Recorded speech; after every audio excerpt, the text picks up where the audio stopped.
Well, Ambassador, thank you for receiving us, for talking with us. I thank you very much. It's a pleasure for me. Well, can you tell us why is there a lot of interest from Turkey to Latin America and also in Mexico, specifically in trade terms? We are opening up to Latin America. Of course, Latin America is a, is a big market, and culturally it's similar to Turkey. So we can communicate very easily with Latin American countries, especially with Mexico. For us, Mexico is a strategic partner, legally speaking.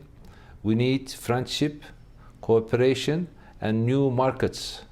What can you tell us about the tourism between Mexico and Turkey? We know that in the last days, the Foreign Minister of Mexico made an alert about the security in this country because of the military attempt. First of all, let me address this alert notice of the Foreign Ministry. Of course, it was done upon the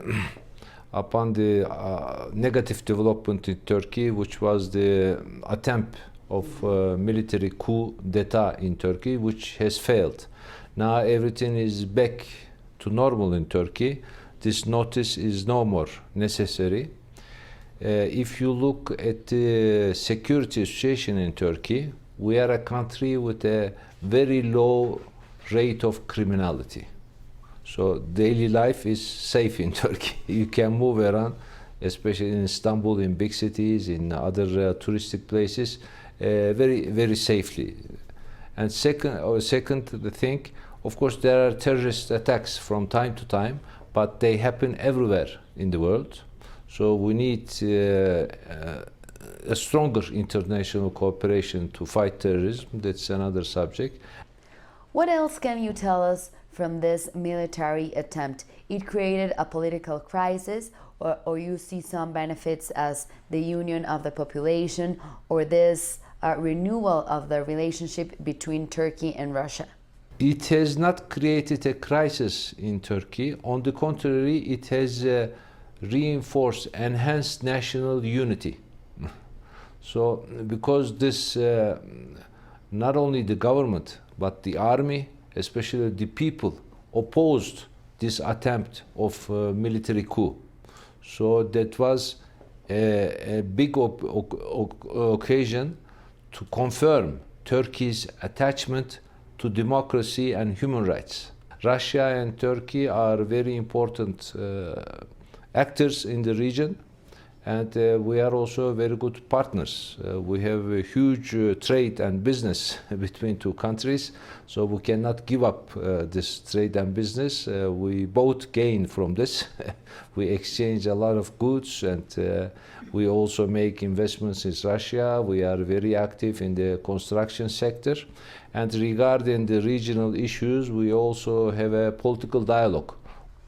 We saw that Turkey was very grateful with Russia from this support that they received in this military attempt, and they also said that they didn't feel like this support from the US, and also they are expecting the extradition from Fethullah Gulen. What can you tell us about this? So the US and other countries should stand with this with the legitimate government and with the legitimacy, of course.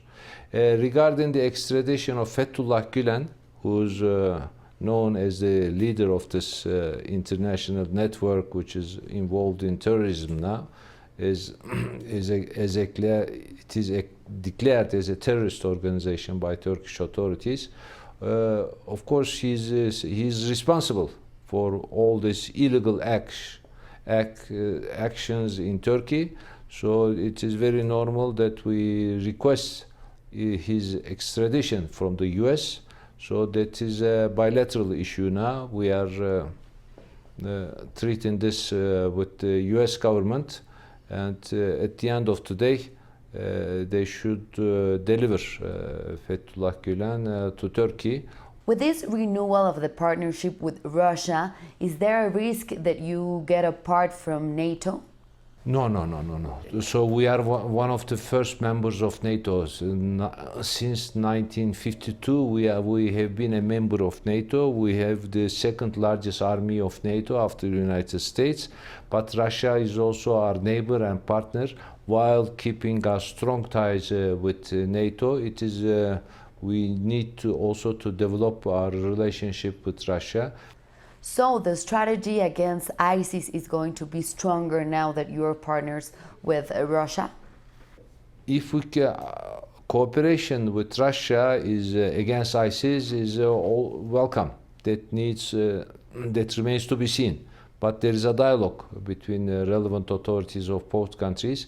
ISIS is a threat to which we have to fight all together against which we have to fight all together at international level. But ISIS and the other democratic opposition should be separated from each other. While fighting ISIS, we should not prejudice the democratic opposition in Syria. Do you think ISIS has lost power in the last months? It is losing power. It is losing power base. It is losing territory, which they have occupied lately. So I think at the end of the day, they will be defeated.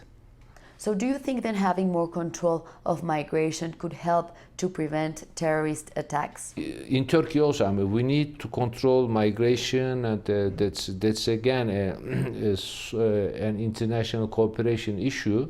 There, the basic concept is burden sharing of the burden. Because why there is migration? Because of the situation in Syria. Well, thank you very much for receiving us. It was a pleasure talking to you. It was my pleasure talking to you. Pues ahí tiene esta entrevista exclusiva